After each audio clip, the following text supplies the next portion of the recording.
दैनिक सवेरा में आपका खैर मकदम है। अर्शीद नौशहरी कल जो पहले 12 ये रिजल्ट निकला है, उसके बाद 10th का निकला है। इस वक्त हमारे साथ है जो 10th का क्या है, इसने टॉप किया, सेकंड टॉप है ये, और 98.6% इन्होंने यहाँ कश्मीर में लाई है। और नाम है इसका अर्श बिन तारिक।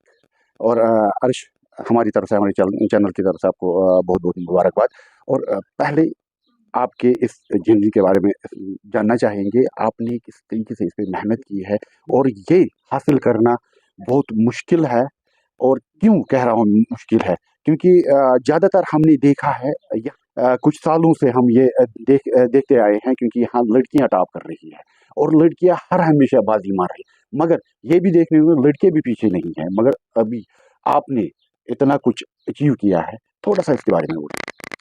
मैं अर्श बिन तारिक हूँ और मैं बर्नहाल का एक स्टूडेंट हूँ। मैंने कोई ट्यूशन नहीं की थी, जितना भी मैंने पढ़ा था वो यूट्यूब से, और हमारे स्कूल के टीचर्स जो बहुत ही ज़्यादा बेस्ट टीचर्स है अभी कश्मीर में, उनकी मदद से मैंने ये मार्क्स लाए हैं। बिल्कुल मैं कहीं ट्यूशन नहीं गया था। हमारे स्कूल की टीचर्स मैं स्पेशली क्रेडिट देना चाहूँगा अज़रा मैम को। उनने हमें बहुत मोटिवेट किया और पेपर पैटर्न्स के बारे में भी हमें वो बताते गए कि कैसे आपको एनसीईआरटी पढ़नी है, क्योंकि जो आपके एसएसटी के एग्ज़ाम आते हैं उसमें 20 एमसीक्यूज़ होते हैं और वो कहीं से भी आ सकते हैं।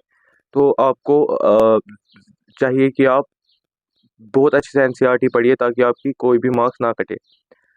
तो हमारी बहुत मदद की थी इसने, आज़रा मैम ने, और अफना मैम हमारी उर्दू टीचर थी, जिन्हें हमें लिख लिख के बहुत ज़्यादा परफेक्शन तक पहुंचा दिया, जिससे हमारी जो सिली मिस्टेक जो बहरहाल के आज तक बहुत ज़्यादा होते आ रही है, स्पेलिंग मिस्टेक हमारी बहुत हो जाती है उर्दू में, क्योंकि it's a English medium school. हमें अलाउ नहीं किया जाता कि उर्दू में बात किया जाए, तो इसकी वजह से हमारी उर्दू और कश्मीरी बहुत ज़्यादा वीक हो गई होती है। तो हमारी बहुत मदद की इन्हें, जिसकी वजह से हमारे जो मार्क्स थे वो बहुत बूस्ट अप हो गए। और उसके बाद मैंने अपनी ज़्यादातर सेल्फ स्टडी यूट्यूब की मदद से की, जिसमें पीडब्ल्यू का भी जेके बॉस वाला है, उससे मैंने पढ़ाई की थी, और डीआर सर से इंग्लिश पढ़ी थी, क्योंकि ज़्यादातर हमारे मार्क्स इंग्लिश और उर्दू में ही कटते हैं। तो इस बार मैंने कोशिश की थी इंग्लिश और उर्दू में मार्क्स ना कटे, लेकिन जो ये बच्चे कुछ मार्क्स थे ये उसी में से कट गए थे इस बार।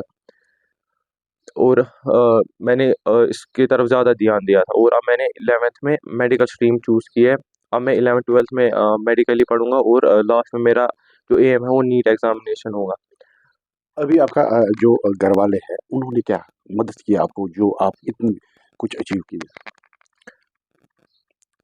घर वालों की तरफ से भी बहुत सपोर्ट रहा, टीचर्स की तरफ से भी, और ज़्यादा अच्छी चीज़ जो मेरे को अच्छी लगी कि मैंने कोई भी ट्यूशन ज्वाइन नहीं किया, क्योंकि ट्यूशन में आपको बहुत सारी किस्म की डिसएडवांटेज होती है। खाली आपको ट्यूशन वाले एडवांटेज दिखाएंगे जो पूरे नहीं होंगे, क्योंकि मेरे बहुत सारे जो रिश्तेदार हैं वो पहले जा चुके हैं वहाँ, तो हमें पता था एंड रिजल्ट क्या होगा उनका।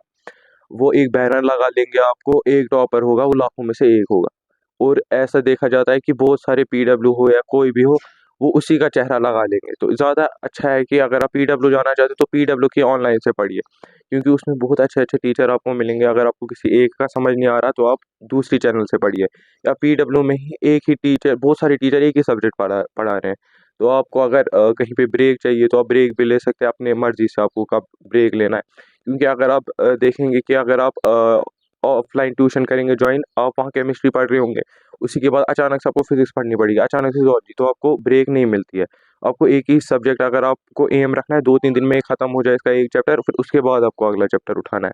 इससे क्योंकि माइंड में कन्फ्यूजन हो जाएगा, जिसकी वजह से मार्क्स नीचे गिर जाते हैं। अर्श, आगे वाले फ्यूचर प्लान क्या होंगे आपके? फिलहाल मैं 11th-12th में बहरहाल से ही अपनी स्टडीज़ कंटिन्यू कर रहा हूँ। उसके बाद मेरे को नीट एग्जामिनेशन देना है, जिस में मेरा एम रहेगा जीएमसी श्रीनगर या कोई भी जीएमसी श्री कश्मीर का ही। अर्श, आपने हमारे साथ बात की, उसके लिए बहुत बहुत शुक्रिया। अर्श ने एक अच्छी बात बोली है यहाँ पर, ये हकीकत है। जब भी ऐड हो जाता है, एडवर्टाइजमेंट हो जाती है, नहीं यहाँ पर कोई भी इदारा कोई ऐड करता है, तो हमारे यहाँ पर आपको बच्चों को लाइए, बच्चों को, वहाँ तो बहुत पैसे जो हमारे वेस्ट हो जाते हैं।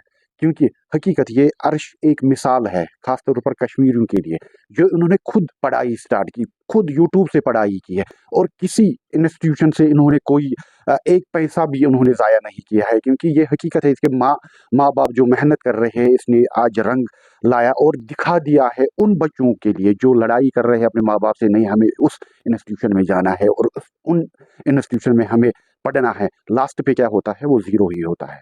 और हमें इस बात पर ज़्यादा ध्यान देना बहुत ज़रूरी है। आप देखते रहिए दैनिक सवेरा, मुझे दे दीजिए इजाज़त, खुदा हाफ़िज़।